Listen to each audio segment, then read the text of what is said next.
Assalamualaikum teman-teman, seperti biasa sebelum mulai Mimin mendoakan semoga teman-teman semua selalu dalam keadaan sehat walafiat. Oke, kali ini kita akan melanjutkan Martial Master versi novel bagian 2154. Bagi yang baru bergabung, selamat bergabung, dan bagi yang belum subscribe dulu lah agar Mimin tambah semangat lagi nih bikin videonya.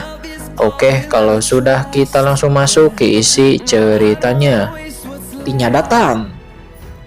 Tidak, bahaya, kata wanita berbaju putih itu. Sebuah perasaan krisis yang kuat muncul di benak wanita berbaju putih tersebut, menyebabkan lonceng alarm berbunyi di jiwanya. Seketika rasa merinding muncul di sekujur tubuh wanita berbaju putih tersebut, membuatnya merasa seperti berada di jurang yang sangat dalam. Rasanya seperti berada di jurang yang sangat dalam dan akan mati. Wanita berbaju putih itu tiba-tiba merasa bahwa selama dia menerobos kabut di depan matanya dan melihat sedikit pun jejak masa lalu Kincen, dia pasti akan menghadapi kengerian besar antara hidup dan mati. Ini adalah semacam intuisi yang dalam, dan ini juga merupakan kemampuan khusus dari kekuatan magis klan surgawinya, yaitu teknik takdir Jue Tian. Tampaknya masa lalu Kincen di depannya itu adalah tempat yang tabu yang tidak bisa diungkapkan sama sekali. Begitu kengerian di dalamnya terlihat, tidak ada seorang pun di dunia ini yang bisa menyelamatkannya. Perasaan kematian yang mengerikan membuat tubuh wanita berbaju putih itu bergetar tanpa sadar. Bagaimana mungkin orang ini hanyalah seorang kaisar agung puncak? Mengapa dia tidak bisa membongkar masa lalunya? Bahkan jika dia berasal dari suku kuno ataupun kelompok etnis suku laut kosmik, tidak mungkin dia merasa seperti ini. Siapa dia sebenarnya? Kata wanita berbaju putih itu. Dia menjadi ketakutan dan gemetar di dalam hatinya. Sebagai kaisar dewa dari klan surgawi, pemahamannya tentang seluruh laut semesta jauh melebihi orang kuat manapun yang pernah dia temui di laut semesta selatan. Menurutnya, bahkan nenek moyang organisasi naga hitam itu hanyalah raksasa yang tumbuh di laut semesta di pedesaan. Di hadapan sang bangsawan seperti dirinya, itu seperti memandang seorang pemula. Meskipun nenek moyang organisasi naga hitam berada di level yang sama dengannya, namun dia tidak layak sama sekali dibandingkan dengan dirinya. Tapi sekarang seorang kaisar agung puncak membuatnya merasa seperti dia telah melihat sekilas keberadaan paling rahasia di alam semesta. Mendambakan buah telarang untuk perasaan rahasia membuatnya merasa ingin mengintip, melakukan apapun untuk menemukan kebenaran. Biarkan aku melihat apa yang istimewa dari anak ini, kata wanita berbaju putih itu. Dia pun mengangkat kepalanya sekali lagi dan melihat ke ujung di depan sungai waktu yang tak berujung. Matanya seakan-akan melihat menembus kehampaan yang tak berujung, menatap ke sisi dunia itu, dan ledakan. Namun saat berikutnya matanya yang mencoba yang terbaik untuk mengintip ke arah itu, tiba-tiba sebuah perasaan ngeri yang tak dapat dijelaskan tiba-tiba muncul di benaknya, dan sebuah alarm besar berbunyi. Tidak perlu lagi mengintip. Ya, benar, tidak perlu lagi mengintip. Itu tidak perlu diintip. Semacam kekuatan sebab dan akibat dari kekuatan sihir takdir tak tertandingi klan surgawinya mengeluarkan suara peringatan keras bergema dengan keras di benaknya. Tidak, harus kembali. Aku tidak bisa terus memata-matai. Cepat kembali, jika tidak kamu akan mati. Wanita berbaju putih itu tanpa ragu langsung seketika melarikan diri dari sungai waktu yang luas itu dan kembali ke dunia nyata. Pada saat bel alarm berbunyi di benaknya, wanita berbaju putih itu merasakan hidungnya hangat dan menyentuhnya dengan lembut dengan tangannya, dan itu ada 2 garis darah di tangannya. Yang menjadi merah itu adalah mimisan. Mimisan itu langsung membuat telapak tangan wanita berbaju putih terasa lemah, dan juga perasaan pusing yang tak dapat dijelaskan seketika memenuhi pikiran wanita berbaju putih itu. Tubuhnya sedikit bergoyang, kelihatannya dia menjadi sedikit hitam dan dia hampir jatuh ke tanah. Aku terluka dan jiwaku rusak. Kapan itu terjadi? Kata wanita berbaju putih itu. Dia merasakan udara dingin mengalir dari tulang ekornya ke kepalanya. Keringat ini muncul di punggungnya dan dia langsung merasa kedinginan. Dia mengangkat kepalanya dan menatap Qingchen dengan ketakutan. Di pupil matanya ini terlalu menakutkan. Wanita berbaju putih itu menjadi sangat ketakutan di dalam hatinya. Dia adalah seorang kaisar dewa. Dia baru saja mencoba membongkar masa lalu Qingchen di depannya melalui siklus sebab dan akibat dari sungai waktu yang panjang. Akan tetapi dia benar-benar terluka. Jika dia tidak mundur tepat waktu, sekarang dia merasa mungkin dia akan mati dengan tenang. Kekuatan macam apa itu? Kata wanita berbaju putih. Dia tanpa sadar dia melihat ke dalam pikirannya hanya untuk menemukan bahwa lautan jiwanya menjadi sedikit lebih transparan, seolah-olah dia telah terluka parah. Dan boom, segera setelah itu pagoda klan yang tergantung di atas lautan jiwa dalam pikirannya tiba-tiba bergetar sedikit dan terlihat retakan muncul di atasnya. Pagoda kuno klan Surgawi, sebuah harta paling berharga dari klan surgawinya, saat ini benar-benar retak. Wanita berbaju putih itu menjadi ketakutan. Ini adalah harta karun tertinggi yang diwariskan oleh klannya selama zaman yang tak terhitung jumlahnya. Ini terus duduk di lautan jiwanya. Itu sudah cukup untuk membuatnya tak terkalahkan dalam hal kekuatan jiwa. Dalam pertempuran di level yang sama, dia terkenal dengan serangan jiwanya. Serangan jiwa itu seperti pedang tajamnya yang menembus lautan jiwanya, akan tetapi diblokir oleh menara kuno di pikirannya. Saat itu hanya mengguncang pagoda klannya, bahkan tanpa goresan sedikit pun. Dengan pagoda kelompok etnis kuno milik dirinya, bahkan itu bisa mengelilingi dirinya dengan tak terkalahkan di ranah yang sama. Akan tetapi sekarang pagoda kuno etnis miliknya di benaknya benar-benar terbuka retak.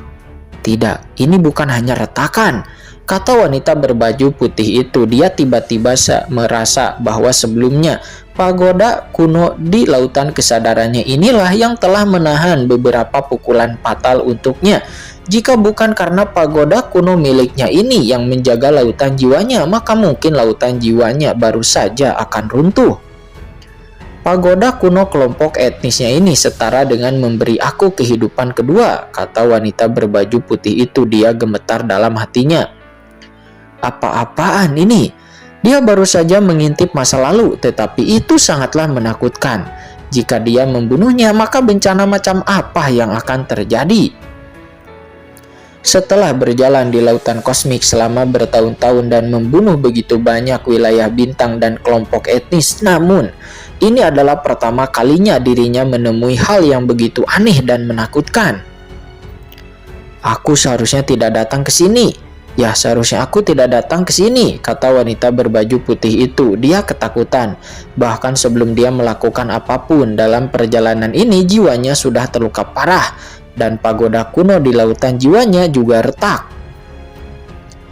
Tidak, apa yang kupikir seharusnya salah. Yah, itu berkat kedatanganku kali ini ke sini. Aku datang dengan benar kali ini ke sini, kata wanita berbaju putih itu. Segera dia kembali merasa bahagia, karena jika sampai dia memerintahkan penatua dari klan surgawinya, orang tua tak berotak itu yang datang ke sini, maka mungkin penatua itu pasti akan bertarung sampai mati dengan Qingchen. Dan ketika saatnya tiba, dendam Qingchen dan klan surgawinya mungkin akan sangat berbahaya. Mungkin saja klan surgawinya akan dimusnahkan oleh Qingchen. Bagus sekali, saya datang ke tempat yang sangat tepat. Ini waktu yang tepat, kata wanita berbaju putih itu. Memikirkan hal ini, wanita berbaju putih itu merasa senang sekaligus ketakutan. Senior, apa yang kamu lakukan? Pada saat ini sebuah suara bingung tiba-tiba menyela lamunan dari wanita berbaju putih itu yang langsung membawanya kembali ke dunia nyata.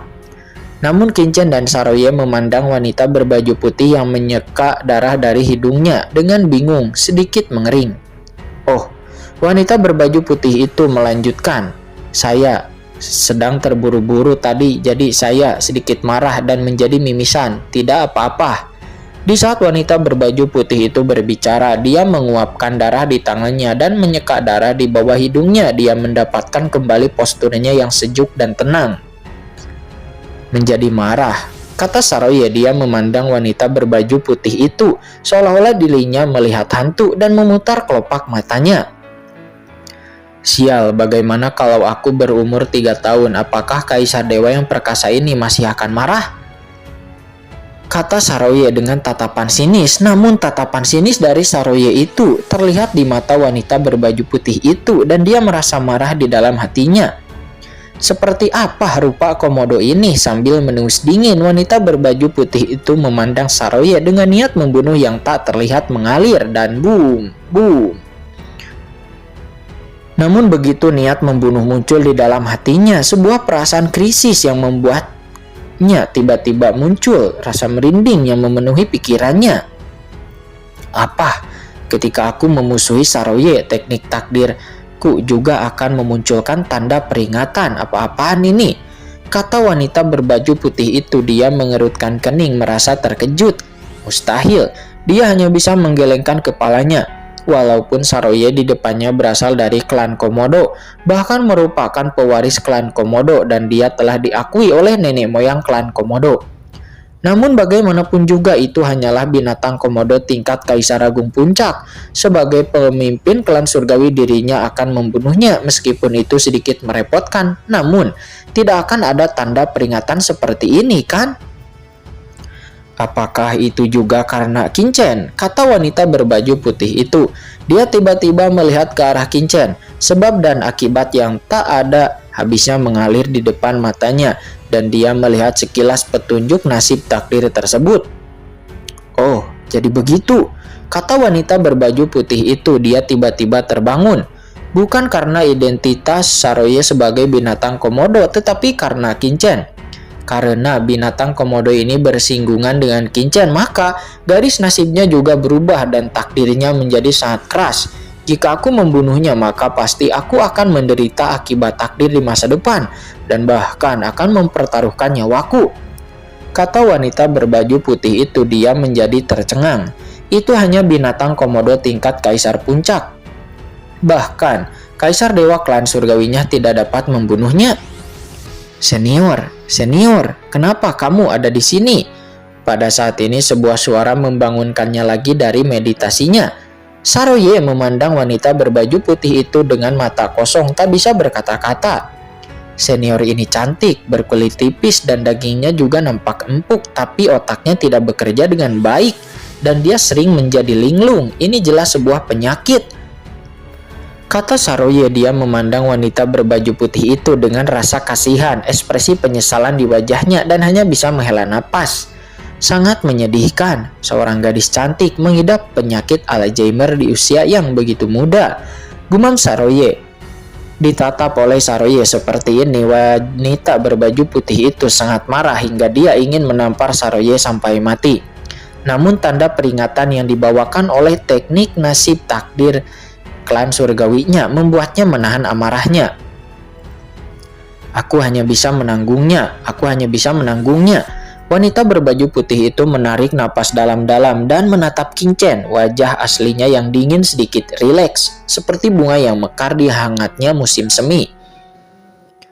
Tuan Kotakin, apakah Anda tahu dari mana asalku? Tanya wanita berbaju putih itu sambil tersenyum. Saya tidak tahu, jawab Kincen.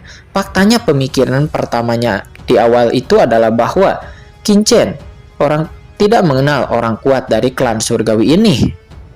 Kincen tidak mengenal wanita berbaju putih ini. Aku, Kaisar Dewa ini berasal dari klan surgawi. Pernahkah Tuan Kotakin mendengarnya? Kata wanita berbaju putih. Klan surgawi, kata Kincen. Dia terkejut, matanya segera menjadi dingin. Dan hati wanita berbaju putih itu berdetak kencang ketika dia menatapnya. Ternyata senior berasal dari klan surgawi. Apakah senior di sini untuk mencari generasi muda untuk menanyaiku? Kata Kincen dengan nada dingin dan mata acuh tak acuh. Apa? Klan surgawi? Kata Saroye. Sisik Saroye juga tiba-tiba berdiri hampir melompat dan ekornya menjadi tegak. Ini adalah bos sebenarnya dari laut semesta. Mengumpulkan pasukan untuk menyelidiki. Tuan Kotakin telah salah paham, kata wanita berbaju putih itu. Dia menggelengkan kepalanya dan berkata, Saya di sini untuk meminta maaf kepada Tuan Qin dan teman kecil Saroye. Apa? Meminta maaf? Kata Saroye, ekor Saroye kembali tegak dan matanya membelalak. Seorang kaisar dewa dari klan surgawi datang hanya untuk meminta maaf pada dirinya sendiri? Apakah ini benar? Apakah aku sedang tidak bermimpi?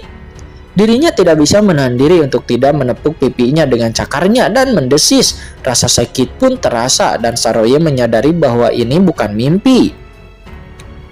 Wanita berbaju putih itu berkata dengan sungguh-sungguh, penjaga penegak hukum klan surgawi saya, Meng Tianhui, sebelumnya hampir melukai Tuan Saroye. Faktanya itu semua dilakukan secara diam-diam oleh 3 tetua dari komandan klan surgawi saya. Jadi untuk ini aku dengan tulus meminta maaf kepada kalian berdua, kata wanita berbaju putih itu. Dia membungkuk dalam-dalam kepada Qin Chen dan Saroye.